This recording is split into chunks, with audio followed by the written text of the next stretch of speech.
the medical device industry together with the focus on critical process areas to improve the safety and quality of components for ultimately patients.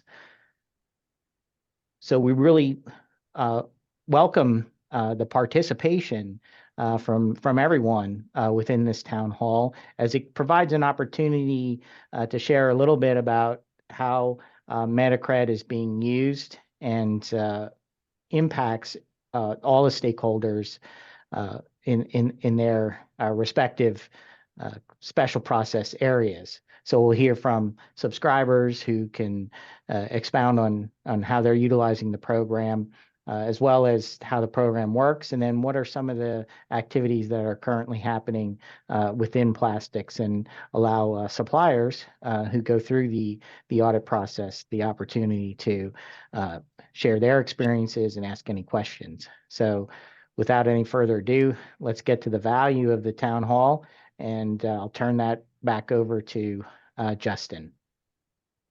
All right. Thanks, Bob. All right, so just a brief overview of the program. So about 10 years ago, a little over 10 years ago, a group of medical device companies came to the Performance Review Institute, and they had a vision. You know, they wanted to figure out how they as a group could get better visibility of their supply chain. You know, how to really have you know, be able to see down through the tiers in the supply chain, you know, kind of have greater confidence that the suppliers within their respective supply chains have the appropriate controls in place for their respective processes. Also, you know, give them more flexibility in the suppliers they are working with. You know, if there are you know, more suppliers who have been, you know, vetted and approved for a certain level of capability, that then gives the OEMs you know, more options, and you know, helps them to reduce the risk in their supply chains. And then also, you know, working together and sharing best practices was a key strategic kind of ask from industry when we were first approached, right? So individual OEMs, of course, have their own you know, subject matter experts and best practices in-house, but there are thousands of medical device companies out there, and why not learn from each other, share resources where, you know, where it's possible, and really move the industry forward in a positive direction. So really the vision was set. You know, how can we as an industry work together to improve our supply chain and ultimately improve the quality of our products and patient safety outcomes. So MedAccred was born, or the idea for MedAccred was born really as a business and industry-wide solution to the challenges that we were hearing from the OEMs. So controlling those critical processes within the medical device supply chain really is essential to patient safety, and does have a direct impact on resiliency as well. So the industry came together, and a number of them are on the call here. So you'll hear from companies like Stryker and Edwards, and you know, we've got Boston Sci on the call today, and others. But really what they did was, as a group, identify which critical process areas were most important to them, you know, from a risk perspective, from an opportunities perspective, and you can see those listed here on the left side of the screen.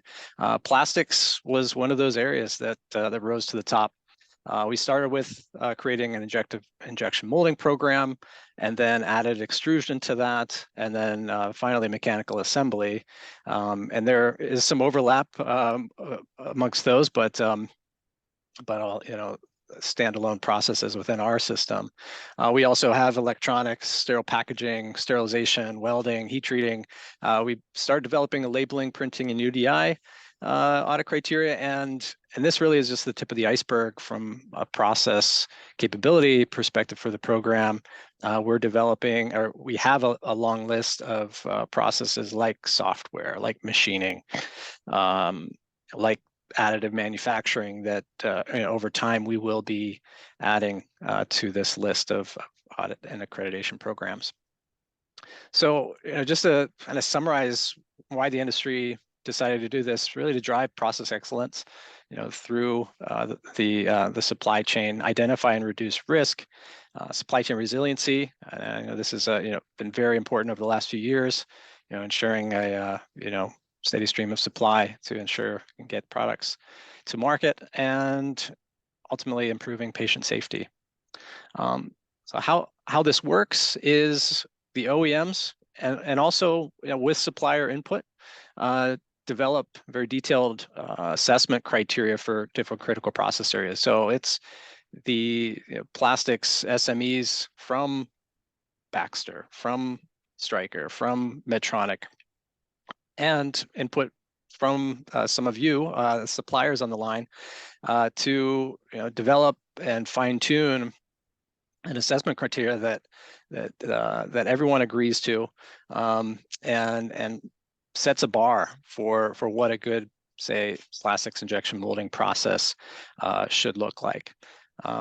Then once the audit criteria is finalized, the industry, the same group of companies, then interviews and selects subject matter expert auditors, and then go out and use that criteria out at a manufacturing facility, and validate that a supplier is in fact meeting those requirements.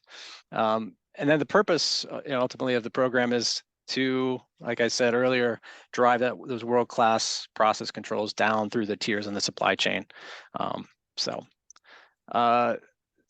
again, this may be news, or not new to many of you, but we are kind of building on a very solid foundation for this concept. The NADCAP program has been established within the aerospace industry for almost 30 years, and you can see the list of companies there who are using NADCAP for their critical process supply chain. And in NADCAP, we're doing over 6,000 audits a year in 25 different critical process areas.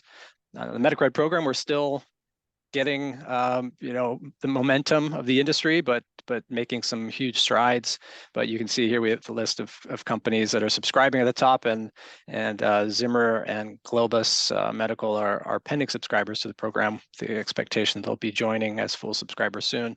And also, just to note on this, WL Gore just joined a few months ago as our newest subscriber, and they've signed a 2-year contract with us because they really want to make sure that they're this isn't just a flash in the pan engagement, and they want to have an impact within their organization by leveraging MedAccred.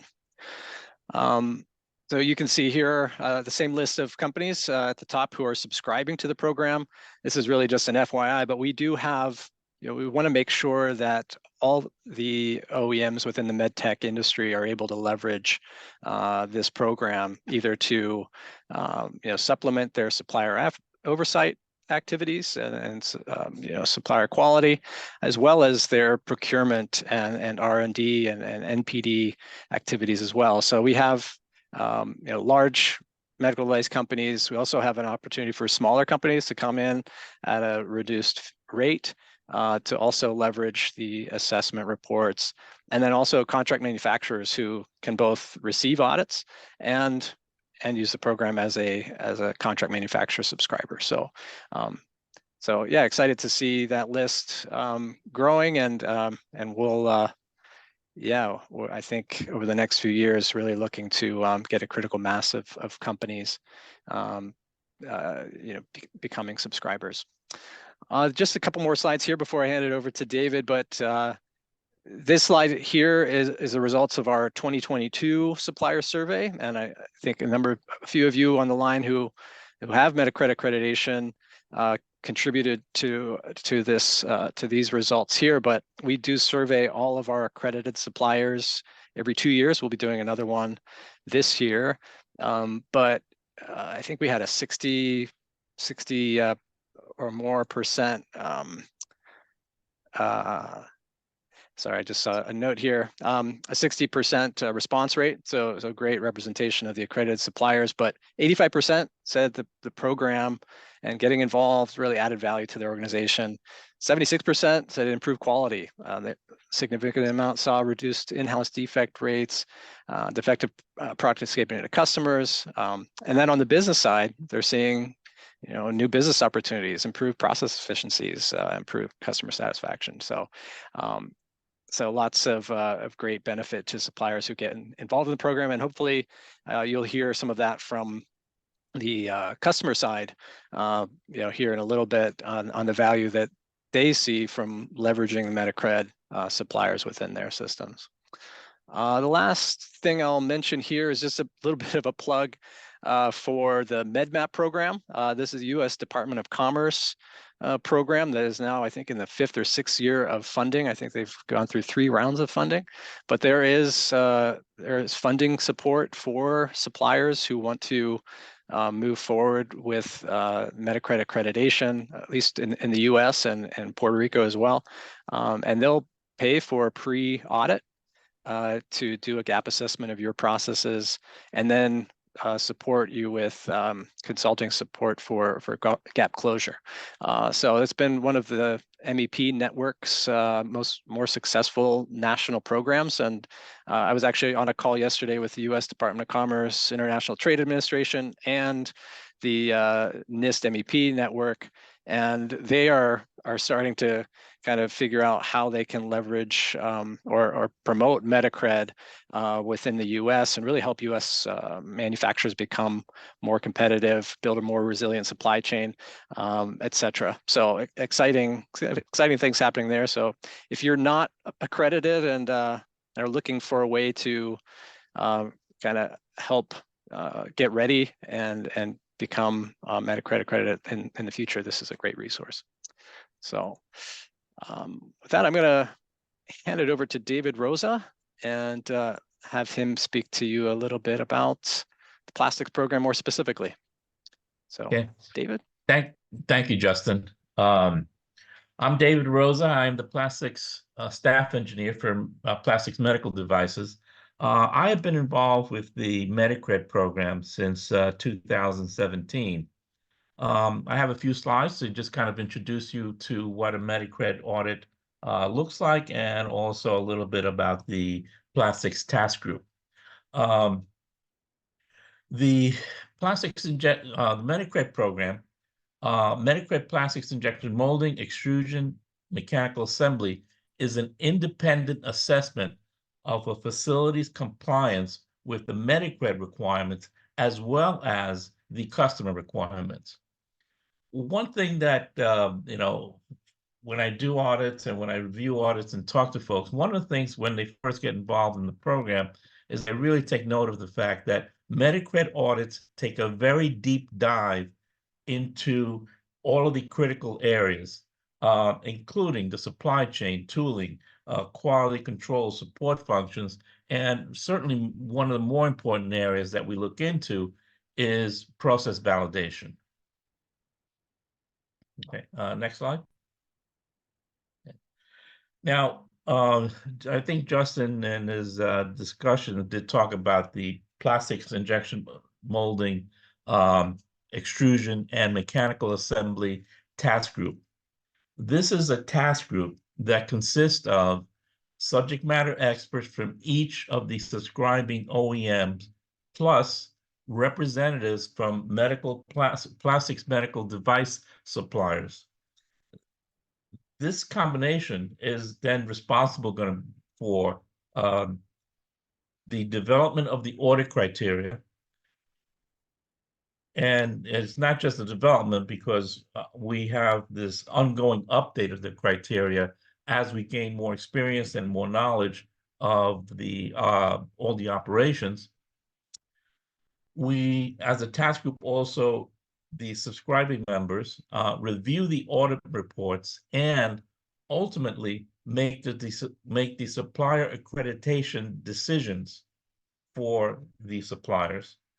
And the task group is also responsible to interview and select subject matter experts in plastics processing to become auditors for the program. Next. Okay. As far as auditor selections, HR and the staff engineer interview and seek out candidates that qualify as subject matter experts. The task group members then interview and approve the candidates to advance. And then once they do advance, they make training recommendations and support their training activities. And their training activities requires them to take part in 2 training audits prior to becoming approved MedAccred auditors. Next slide. Okay, I want to talk a little bit about the audit criteria. And the audit criteria, it covers 3 areas: injection molding, extrusion, and mechanical assemblies. For injection molding, we look at just plain vanilla injection molding, but we also take a look at the process of insert molding, over molding, and really some other areas that may not necessarily be listed here, but we've taken a look at moldings with, say, LSR, liquid silicone rubber, and other materials and processes that are involved here. Second, as far as extrusion, we'll take a look at tubing profiles, sheet extrusion, film extrusion, blown film, over jacketing, co-extrusion, ram extrusion. If you are an extrusion processor involved in the medical industry, these are the processes that we are covering. As far as mechanical assembly, I know it says tubing and profiles, but we actually say it actually means that we're looking at items such as ultrasonic welding, vibration welding, adhesions, adhesion bonding, all kinds of thermal inserts, and those mechanical operations that are involved in mechanical assembly. Even things such as fasteners and everything else that's involved in putting together a mechanical assembly is something that we will audit and approve. In covering all of this is the process development and validation. In particular, process validation is something that we take not just a deep dive, but a very deep dive into the process validation. Next slide. And David, just real quick, yeah, apologize for the the edit error here. We'll be sending this deck out, and we'll make sure we update the processes for the mechanical assembly list there. Okay. Okay. Right now, we are in the process of looking to add some criteria based on our experience with the program. So revision D of the audit criteria is something that we expect to release later on this year. This next generation that we're working on is going to enhance certain areas, in particular, maintenance requirements and process monitoring. Of course, we also look to grow the number of accredited suppliers. We're always looking for new OEMs to participate in the program. And of course, Justin did discuss this in his discussion, the fact that we can do pre-assessments for a facility utilizing the MedMap program. Pre-assessments are a great way to get started with the program because you actually go through the entire audit criteria with a subject matter expert, and you have the opportunity to address any gaps that you have in your current processes. And I believe that's it. Any questions for me in the chat? I don't know if I can see the chat here. David, there was one question about how do they get a copy of the audit criteria? And that's something that we can make sure we in follow-up we can send instructions for doing that. It's all within our eAuditNet system, which is where we and house all the audit scheduling and audit, pre-audit and post-audit activity, but there's also some public resources there that we can make sure you get access to. Okay, thank you, guys. I hand it back to you, Justin. All right. Thanks very much. I did, I know Roy Holmberg from Stryker, I think he's already had to drop off. I think he had another call, but there is a, I think in the latest revision of the audit criteria, there's some new criteria around product realization. And I know this is really important to the OEM subscribers to give them confidence that the suppliers who have achieved the MedAccred accreditation have that product realization capability. And so, yeah, I don't know if anybody, I know we've got a few folks from the plastics task group on here. If anybody's comfortable talking to that, would welcome your thoughts, but maybe you can either speak now if you have them, or you can save them for the next part of the discussion here, where we're hearing directly from the OEMs. So maybe we'll transition then to the OEM perspective part of the conversation here. So as I mentioned, we have a number of our subscribing company representatives on the call today. I did get a note from our folks at Medtronic earlier that they weren't able to attend. So if anyone has specific questions for Medtronic, you can forward those to me afterwards, and we can make sure they get that information. But yeah, I wanted to open it up to our OEM subscribers on the line. Got a couple of prompts here. You don't have to talk to each of these questions, but really wanted to just to start with, why are you involved in the program? What's the value to your company? And how are you leveraging or planning to leverage MedAccred with your suppliers? So I'm just going to open it up and see where this goes. Good morning, Justin. Can you hear me? Yes, I can. Kind of jumping in here first, I apologize, but this is a passion point for us in particular here at Edwards. I beat you, Alberto. He usually gets to go first. But for Edwards, this is Tiffany Abrams. I'm the Senior Director of Supplier Quality here for Edwards Life Sciences, and kind of the key point person for us. But we've got a lot of key scientists and engineers on our committees to make sure things are kind of rolling along. We're very excited to see where MedAccred goes, and in particular, where we want to be is a lot less hands-on with our suppliers. So for me, I hear a lot of commentary, especially being in my role. You need to stop auditing me. This, they're focused on the quality system. And I'm really pushing back right now that this is technical capabilities. And so I shouldn't have to audit you if technically it's performing well. It's the NCRs and things that trigger it. We are trying to push our notified bodies and other regulatory groups to allow us to substitute our audits with the MedAccred. We've been successful if it's a surveillance audit, just a general QMS. But we're not going to be successful if we continue to see triggers tripped for performance. So I really, really want the MedAccred program to take hold and improve everything for everybody. We all want the best for our patients. That's what it boils down to. And as a member, we're shaping the criteria against which you're auditing. So you're getting the input from many of us in the medical device space. Our best engineers are sitting on these committees trying to develop the best criteria for the audit to bring you to your best levels.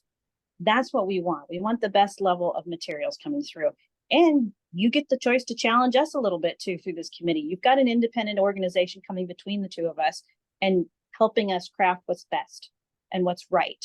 That's what should happen. We saw it happen for aerospace. We saw it happen for automotive. We're a lot more complex. We know that. We're a little bit more cowboyish is the way I put it. But it's the right thing to do. And ultimately, it should benefit the patients. So I understand the need to stop auditing. We are doing that when it comes to surveillance. But the biggest win, I firmly believe, is in the technical competence and bringing that elevation up and really driving consistent, robust processes, less scrap, less waste, less NCRs. Like, we just want to stop that noise so we can all focus on developing the right products. So that's my little passion speech. And I'm sorry if I stole the thunder for some of us on the OEM side, but really wanted to get that message out there. Great, thank you so much, Tiffany, for kicking it off. Any of our other OEM stakeholders want to chime in? And I can go next to build on what Tiffany so eloquently stated. I'm Dave Jopru, Director of Supplier Quality for Boston Scientific, and we're engaged in MedAccred because we believe in what the program does. It ensures that critical processes are in control, which provides us with higher quality products, which means quality devices for our patients. But beyond that, that's kind of an expectation. We're starting to look at this as really MedAccred as a resiliency play. If the suppliers aren't running into challenges, scrap, low yields, things like that, it means we're able to get the materials we need to be able to keep our plants running and getting products to our patients. We're starting to move that through our global sourcing organization, and it's really taking hold. Ultimately, if this is looked at as a quality program, that's the expectation.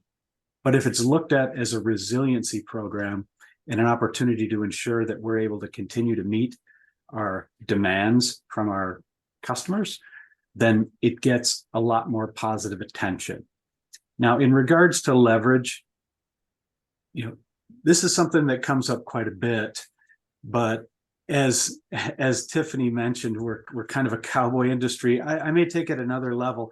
This is, as other industries are, a regulated industry, but we're talking patient safety here, and we're talking about regulators from all around the world that step in to look at how we manage our supply bases. And they don't give us specifics, but they expect us to control it.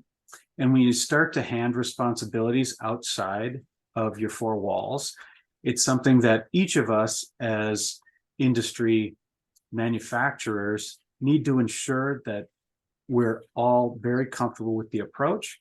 And that's what we're doing now, is working through making sure that our notified bodies are good with this. It feels like the FDA is very comfortable with MedAccred's approach, which gives us confidence as well. Now it's moving that, what I'll call momentum, through our quality system to accept MedAccred for audits. I realize that the suppliers receive lots and lots of audits on an annual basis. And while that frees up time, I'd ask you to look at it from how can this accreditation improve me? As Tiffany mentioned, there's going to be a lot less noise from your customers if there's no problems for us to go and investigate and try and help identify solutions for. So it's something that's taken some time, but it's definitely an expectation of Boston Scientific to move in this direction, to be able to leverage MedAccred audits for our audits. And industry, all of the industry members are working together to try to arrive at how we do that. Ideally, it's done similarly across the board, so our regulators begin to see this and understand how it works. That's all I've got to say. I see that there's a hand up from Nico Ortiz. Yeah, thank you. Thank you, David. Hi, good morning, Nico Ortiz, Worldwide Engineering Senior Director for Injection Molding category. A little bit on the words that Dave was using.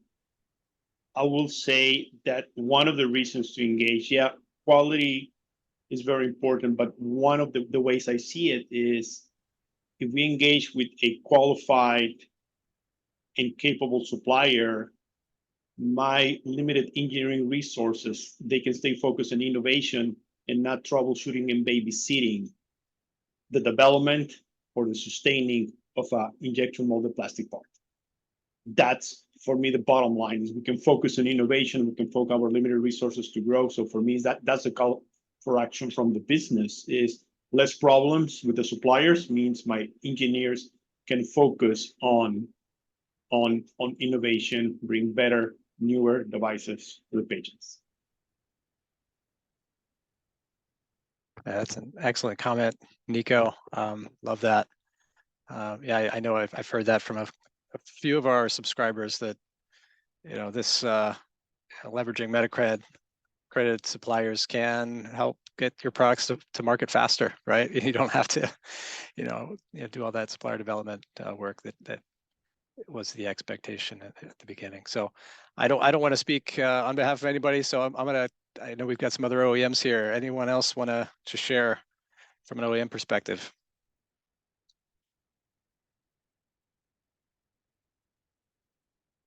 I want to jump into right after Nico's words. As he mentioned, a couple of things that also impact Stryker.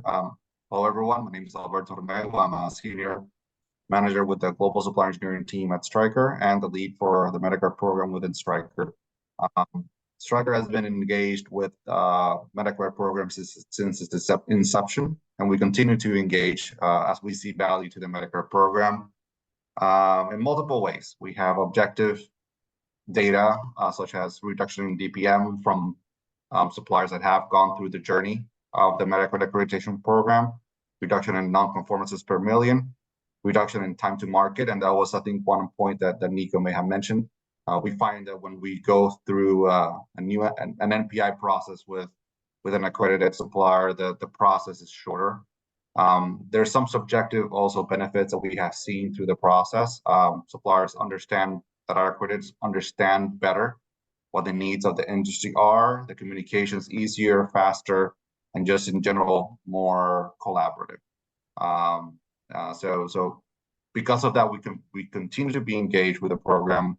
At the end of the day, this is a program that benefits both, and at the end of the day, the patient is the one who benefits the most.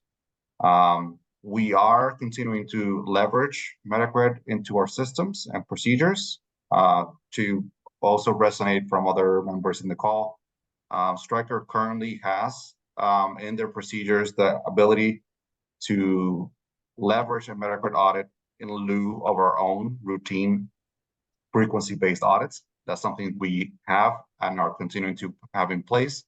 And it's also an input. Accreditation is an input for our make versus buy or buy versus buy decisions by category leadership. So again, thank you for being here. MedAccred is an important program for Stryker and will continue to be. And I wish to see it grow even further so we can have resiliency into our supply chain. That's at the end of the day, that's what we want, a non-constrained supply chain with quality products. Great, thanks so much, Alberto. The other OEMs on the line, and no pressure. Don't want to put anybody on the spot. And also, I know we have a few accredited suppliers on the line. I can see Greg Fish in my vision here, and I don't want to put you on the spot, Greg, but I don't know if any of the accredited suppliers wanted to speak to their experience as well. I just throw that in the mix here before, opening up to the larger group.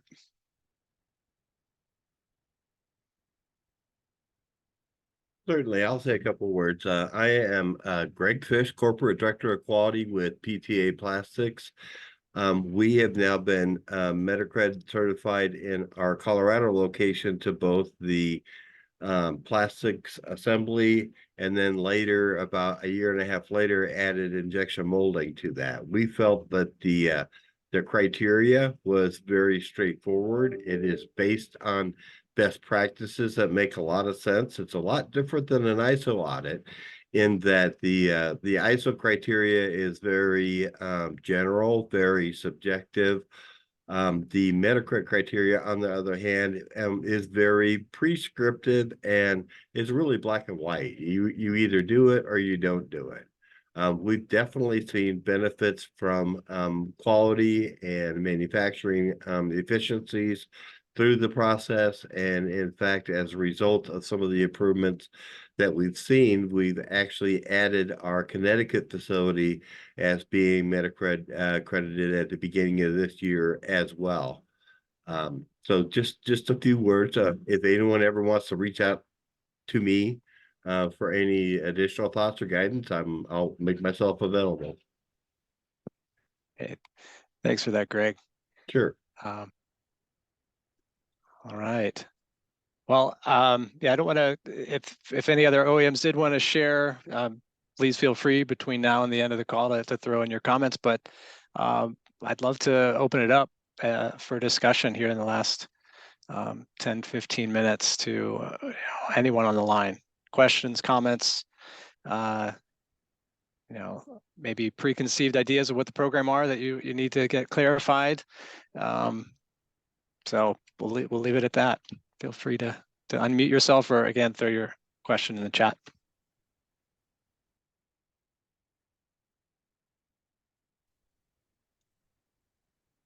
All right, Kristen, I see you have your hand up.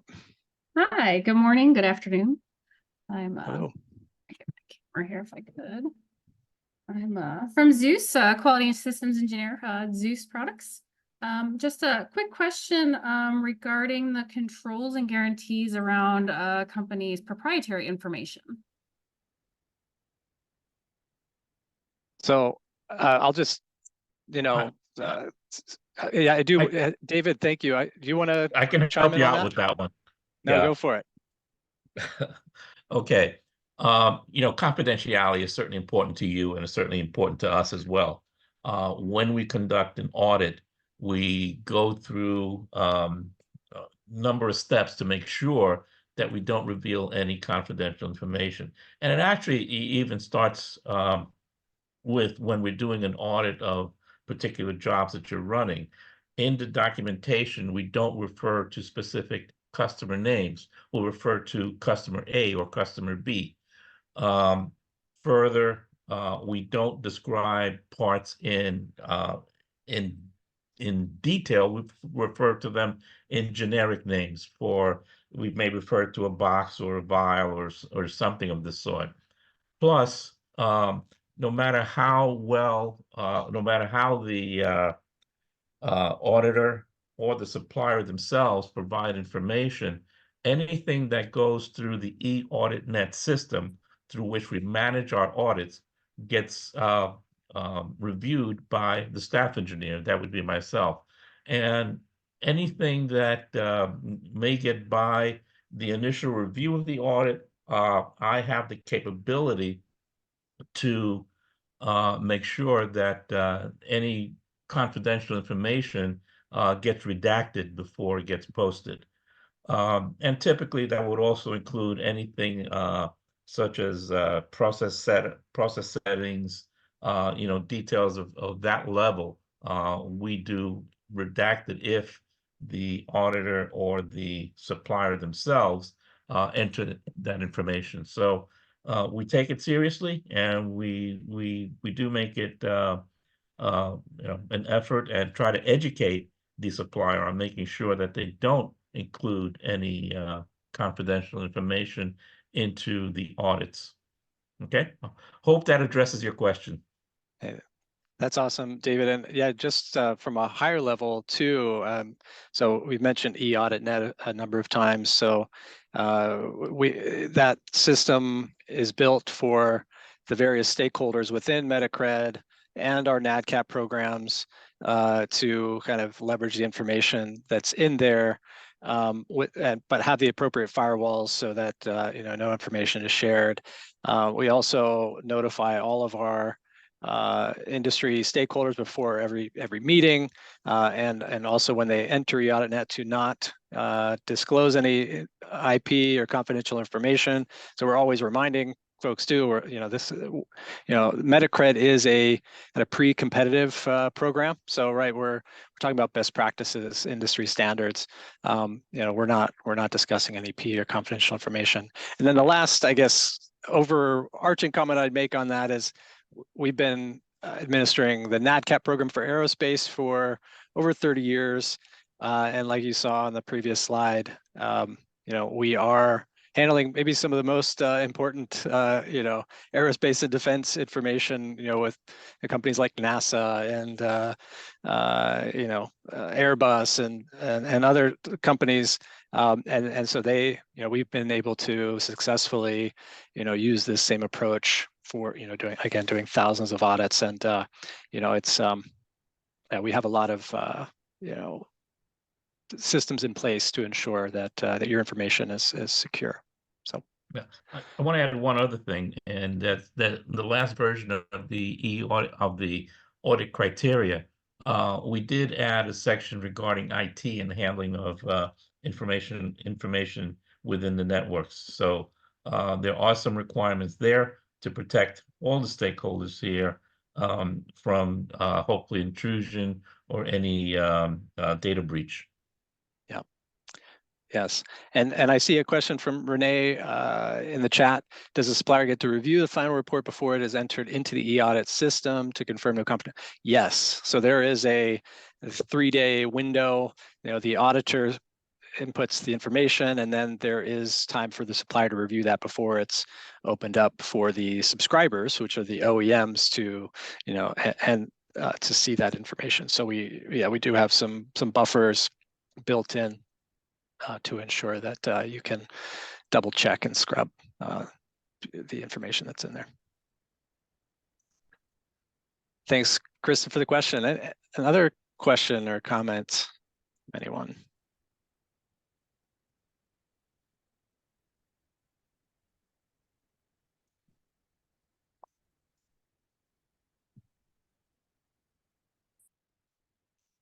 All right, Kristen, go for it. Again, and thank you, Justin, and thank you, David, for answering my previous question.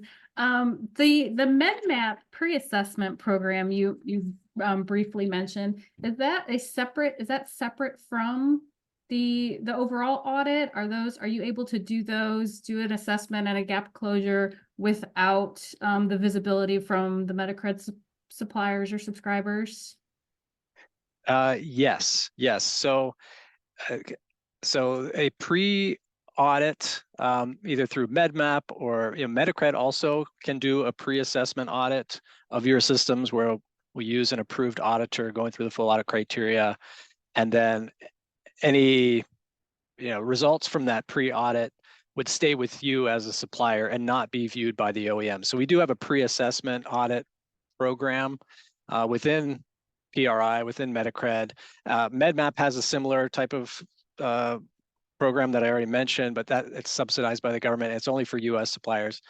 We also have some training programs that are available to help you help a supplier better understand the audit criteria, interpret the questions. Hopefully they're very clear. I know that our task groups spend a lot of time refining and making sure that the requirements themselves are clear. The objective evidence that is expected is right up front. But I guess in short, a pre-assessment is not required, but we do require the supplier to do a pre-audit ahead of the full audit. So, one of the first questions that your auditor will ask is, let me see your pre-audit report, and have you or any nonconformances identified, and what have you been doing to address those nonconformances before the audit even shows up. So we do require that you do some pre-work before we come in. The pre-assessment done by MedAccred or MedMap or whoever is kind of, it depends on your risk profile, I guess, and how much time you want to spend ahead of time. Some suppliers will do all the above. They'll do a pre-assessment, and then they'll do some training on top just to make sure they're going to be successful in the end. I don't want to sugarcoat. This is it's not an easy audit. Especially if it's your first one. It does require some effort to get ready. So, but we want you to be successful. Someone asked about the audit criteria. We do share that with suppliers ahead of time, right? So it's an open book test. We don't come in and surprise you with anything. So. Thank you. I'd like to just add something to that. It clearly has been our experience that the suppliers that go through the pre-assessment process always do well on the accreditation audit when they take it after. It really becomes a learning experience.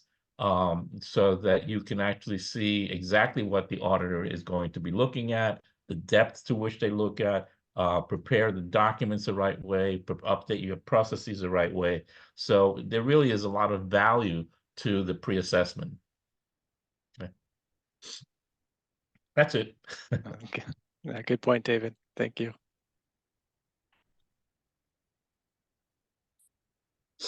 Right. Any other Justin, if I questions? may. Oh, hi, Thank you. Christy. I'm Christy Goldner with Good to see you. Roncelli Plastics. It's nice to see you again. I have two questions, pretty basic.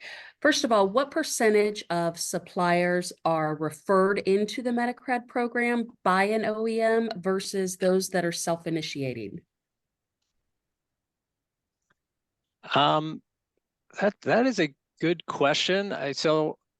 The audits themselves are initiated by the suppliers. So an OEM can recommend or require a supplier to get an audit, but it's ultimately up to the supplier to actually schedule it. So we don't always know, was this a Okay. requirement, or was this a recommendation, or was this just the supplier wanting to kind of volunteer to kind of, do something different, kind of differentiate themselves through the audit. So, yeah, I think we hear all the above. I think that'd be an interesting toggle to put in, like during the the scheduling process. Was this a requirement? Was this? We are hearing, and I think you heard from some of the OEMs that this is, becoming part of each of their systems, whether it's Right.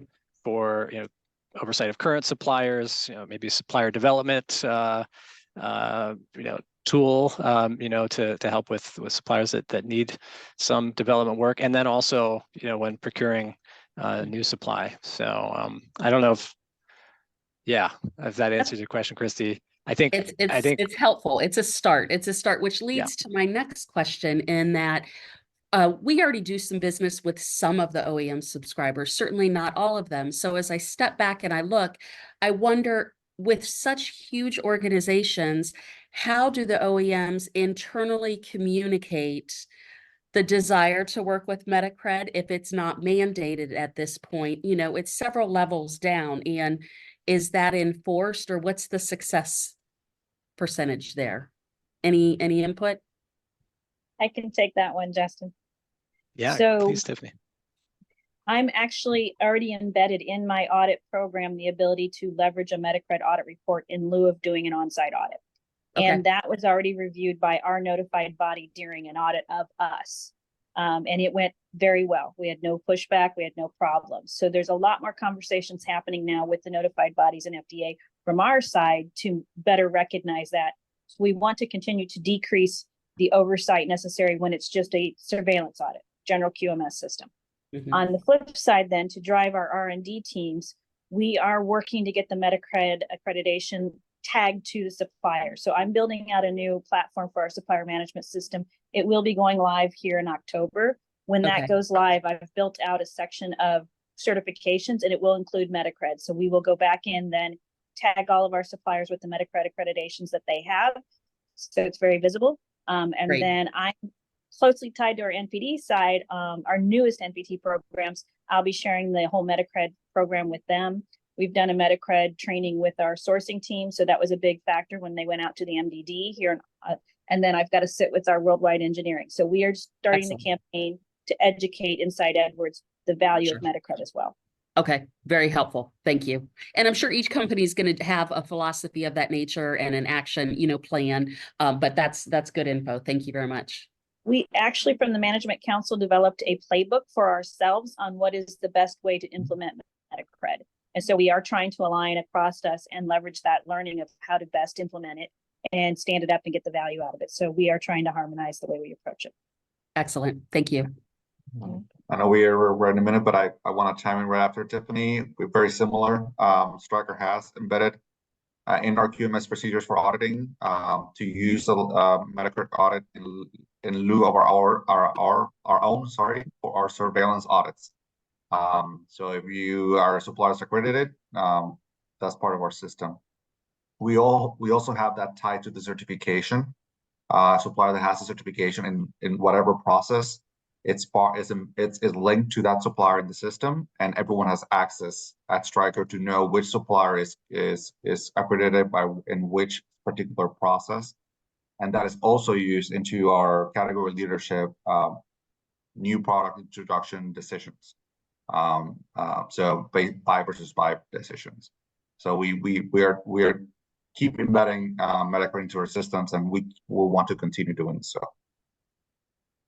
Thank you. AJ, in response to that, what if the supplier is not in your supplier system, but they become MedAccred certified?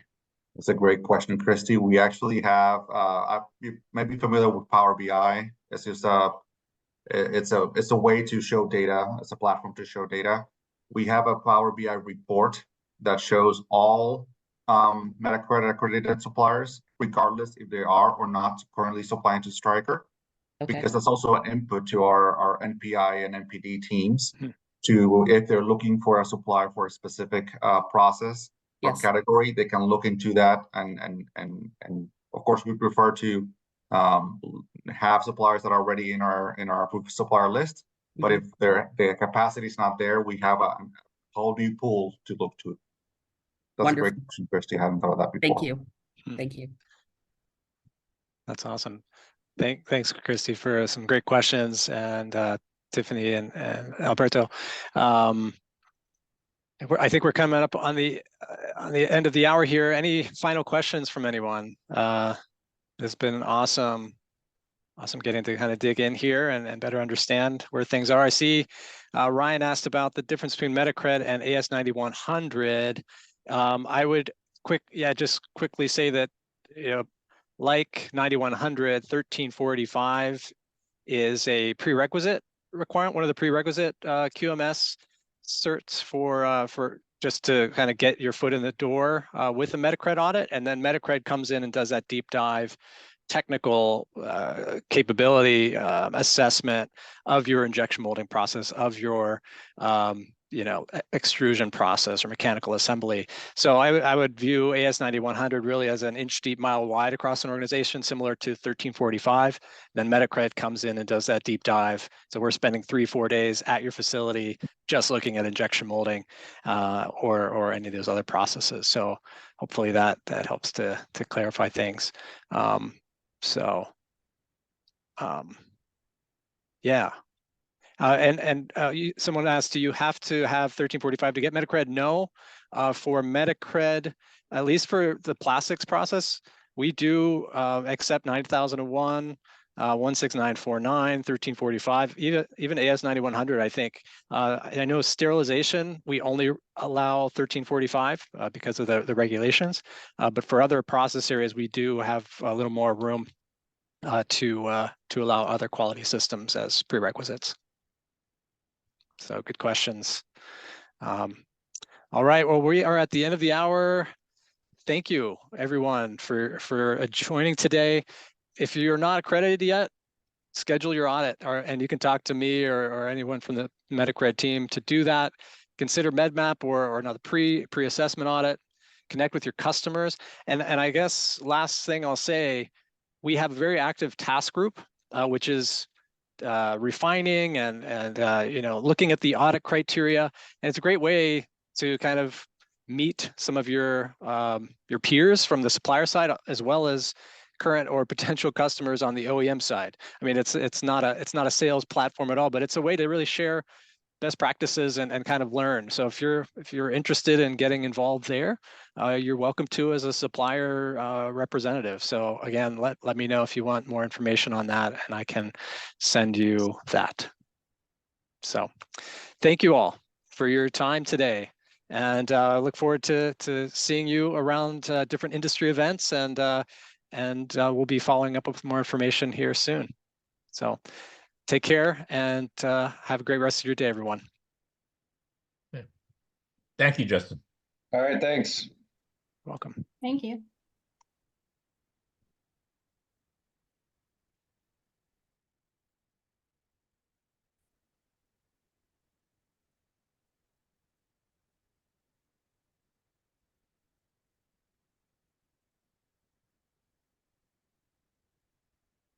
Hey, Justin.